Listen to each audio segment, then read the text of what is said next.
Hi guys, this is Sadak from Debugging.com. In this video, we'll show you how to flash latest AlphaDroid ROM Android 16 base onto Poco F5. So please take a backup of all the data on your phone and let's get started. First off, get the latest Android SDK platform tool from my article, extract them onto PC. After doing so, you will get the following files. Let me just show you once. These are the files of platform tools. Once that is complete, now enable USB debugging and OEM unlocking. The debugging is required for ADB command and OEM unlocking is required to unlock the phone. So let's enable both the toggles onto our phone. So for that, go to settings. From there, go to about phone and type on OS version 7 times. Then go back, go to additional settings, dev options and enable OEM unlocking as well as USB debugging. Tap on I'm aware of all the risk and then wait for 10 seconds, after which tap on OK as well. And with this, the debugging should now be enabled. You might get one more prompt. So again, type on allow or OK. And now let's verify the debugging connection. So for that, type in cmd in AlphaDroid platform tools folder over here, hit the enter key, then type in the command of ADB devices and verify that you are having an ID. As you can see, we are having this ID. If that's all well and good, now you have to unlock the phone. So for that, on HyperOS 2, I suppose, if you are on currently, so have a look at my article and the video and unlock the phone from this article, HyperOS 2 Android 15 base. Once that is complete, please re-enable USB debugging once again. Moving on, you may now get the ROM file from here. Both the GF and non-GF are there. I'm using the GF for now, the AlphaDroid ROM GF variant. So after that, boot the phone to Fastboot mode.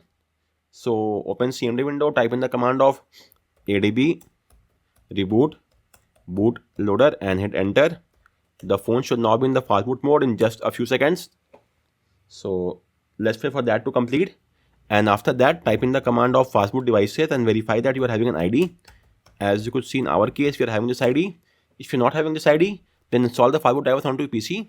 The link for the same is given in my article. Let me show you over here. So have a look at my article and the video and install the drivers. Once that is done, do a right click on the Windows icon and choose Device Manager. From here, expand the Android phone section now and verify your phone is shown here. Let's just see. So you could see in our case, the phone is shown here as Android bootloader interface. So this means we are now inside the Fastboot mode. The PCs can read the phone in Fastboot mode as well. First off, let's flash the custom recovery on our phone. For that, open this article and get the file from here. The step 1 is complete. Step 2 is also done. Step 3 is also complete. For step 4, get the file from here. SKK version. The file should be in my PC. Just give me a second. In the downloads folder, I suppose. At the very end, this is the file. Copy the file from here. Paste the file inside platform tools. For the ease of convenience, do a renaming and rename it to TWRP so that the complete name becomes TWRP.img. Just give me a second. TWRP.img. Now let's flash the file across both the slots A and B of our phone. So type in the command of fastboot flash recovery file name TWRP.img. So now use the both slots A and slot B in the same command. Hit the enter key. And you could now see the recovery is flashed in the slot A and slot B of over slot A and slot B. When that is done, type in the command of fastboot reboot recovery and the phone should now be inside the TWRP recovery in just a few seconds. You may also copy paste all the commands from my article. The commands are given here in my TWRP article or guide. So this is the command for booting to Fastboot mode, and then you may copy the command to flash the recovery file, then to boot to the recovery file. All the commands are given here. And with this, we are now inside the recovery mode. Let's close the article now. And let's now first do a wipe. Format data, type in yes, hit the blue check mark. Once that is complete, go back, once again go back, go to reboot and choose recovery. The phone will now reboot to the TWRP recovery. And we should now have the data slot of our phone shown in the PC as well, I suppose. In the meantime, do one thing. Copy the ROM file from... Okay, let's wait. Let's just see if the phone is shown in the PC or not. The phone is over here and we can access the storage or not. We can. So simply copy the ROM zip file from here and paste the file onto your phone directly.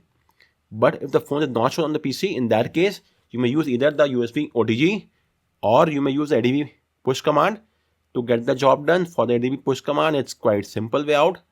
The command is as follows. Let me show you in a notepad. I will open it and then I'll show you what exactly is the command. Let's open the notepad app on our PC and then write the command over here. Just give me a few seconds. It's somewhat slow right now because quite a few tasks have been going on. Okay, command is as follows: adb push, then file name, which is rom.zip space / SD card, hit the enter key. The file will now be onto your phone. Just make sure that the file of rom.zip should be there inside platform tools. So move the file over here. Once you've done so, then the file will be onto your phone in just a few seconds. So use the adb push command, the normal copy paste, or the USB OTG if you have. But please don't use the adb sideload. That should be used only with the USB recovery and not with the ROM recovery. Anyways, with that in mind, the file is just about to be transferred onto our phone. After which we will flash the file and then have a look at the ROM features, what all it beholds. So it will only take around 10 to 15 more seconds at the very max, and it should be now complete. So let's now flash the ROM file. So just give me a second. This is now done on our phone. So now unlock your phone. So I have to unlock, go to install, choose the ROM zip file, swipe to flash. The flashing will now start, take up to around 4 to 5 minutes. So guys, as you could see, flashing is now complete. So now go back, go to wipe, format data, type in yes, hit the blue check mark. Formatting is now done as well. Now you may tap on reboot system and the phone will now boot to the OS. But the first booting up will take up some time, around 30 to 40 seconds. So with that in mind, let's at least see the boot logo or the boot animation. That will mean that we have flashed the ROM successfully. I guess the boot animation should appear very time soon, and you could now see we have the AlphaDroid boot animation, and the ROM will now boot to the OS in just a few more seconds. So let's just keep a tab on that. And with this, we are now inside the OS. Let's get started. So for now, I'm skipping the initial setup process. If you want, you may connect to Wi-Fi, link your Google account, restore all the app data as well. But doing so will take up ages, so I am skipping that for now. Let's just accept the terms and conditions and skip all the other stuffs which are not required as of now. Accept. So for now, I flagged the GApps build. So I'll have quite a few GApps as well. So all the Google apps are there, as you could see over here. Third-party apps, well, we have the BCR, or basic call recording app. Then the Dolby Atmos audio enhancement, that is it. The app drawer has a transparency effect, which is great to see. Then in the QS styles also, we have the new blur effect is there as well. This is all unique. The new color theme icon, as you could see, this looks quite great. In the alpha settings, okay, this is something unique and new as well. In the UI section, mono settings theming engine, you could change the theme color from here, expressive or rainbow, not nice, vibrant, this is fine. UI style, system default, let's say reflective. Well, I don't know what exactly is being changed. Neon. Okay, these are being changed. Well, not nice. Reflective. Let me see how it looks now. I haven't seen these styles on any other custom ROM. So this is something definitely great to see. Aerogel. Okay, this is fine. Let's leave it for now over here. You may also change the transparency effect and all such things of this and tweak it as per the requirement. All this blur effect can be changed as well. That's great to see. I haven't seen this in any other ROM. Navigation bar style for 3-button navigation styles. Font style, let's see. There are various options, as you could see. Let's go with something new. Cagliostro. It's quite small in size. Anyways, for the icon styles, as you could see, these are over here. Signal icon styles. A long list of options we have. Wi-Fi styles are there as well. Icon shapes, pebble, and they are now implemented, as you could see. After that, we have the quick settings as well. You may add a header image from here if required. Choose any one from here and just select it. It will be added onto your header image. Let's say space, any black dark theme one. Let's go with this one, and you could see it's added at the top over here. After that, we have the QS size meant to show brightness as a shape, rounded square, and it's changed as could be seen from there. Haptic feedback when using the QS styles. QS style shape, let's say rounded square, and they are now implemented like that only. You may add or subtract rows and columns of the QS styles from here as per the requirement of yours. Buttons, partial screenshot, power menu, advanced restart is there by default enabled. So we have the system UI, Fastboot, and the recovery mode. All are great options. No need for the Fastboot D, that's not required. Then lock screen tweaks, ambient display AOD, let's keep this turned on. while charging as well.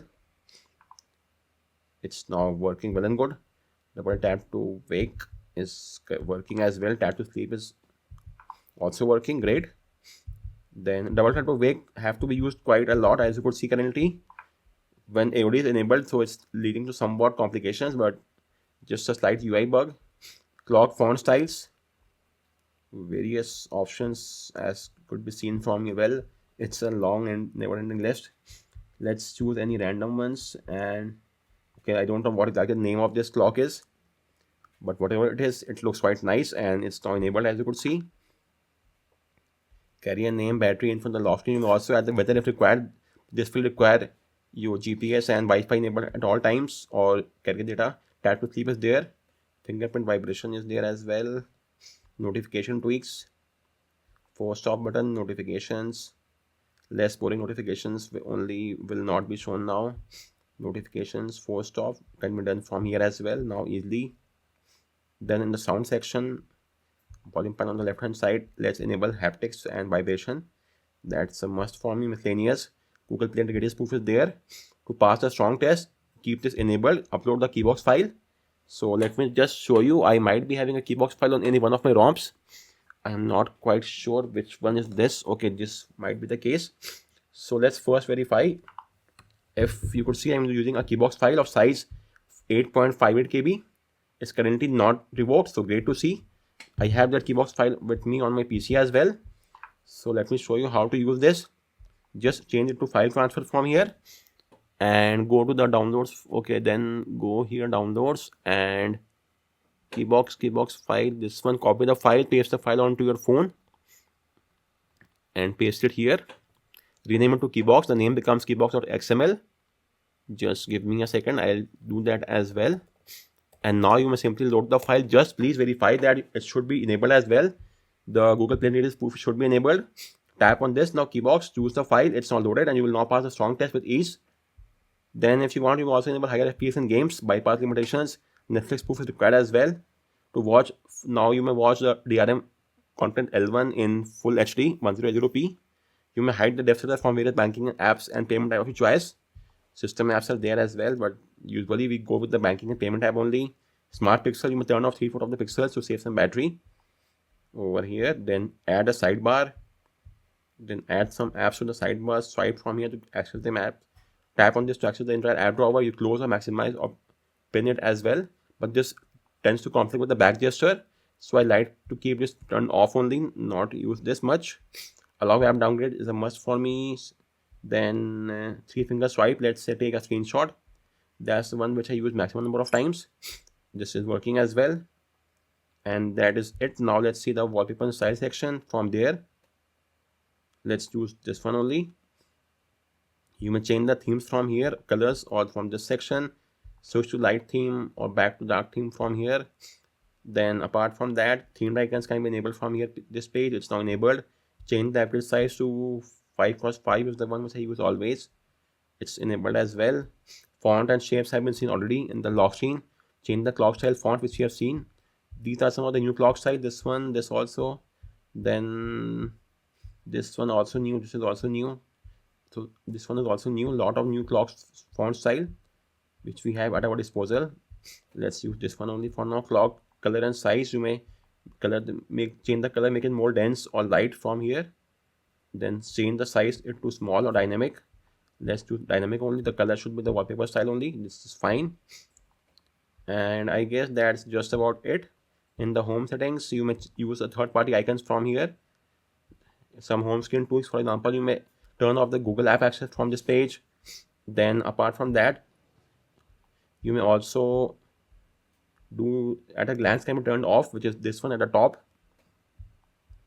Then Google search bar can be removed from the home screen as well. Then okay, home screen opacity for the Google is fine. In the app drawer, you may decrease the let's keep this transparency at 50%. This will look much better now, as could be seen from here. Then apart from that, in the recent screens, enable memory info as well. Lens, Google Lens, screenshot clear all that here added. The RAM info shown at the bottom, as could be seen from here. Then in the wallpaper miscellaneous tweaks, allow you may hide and unhide app from this page if required. background transparency, that is fine. Then that is just about it. So guys, if you have any query, let me know in the comment section, and thank you for watching this video.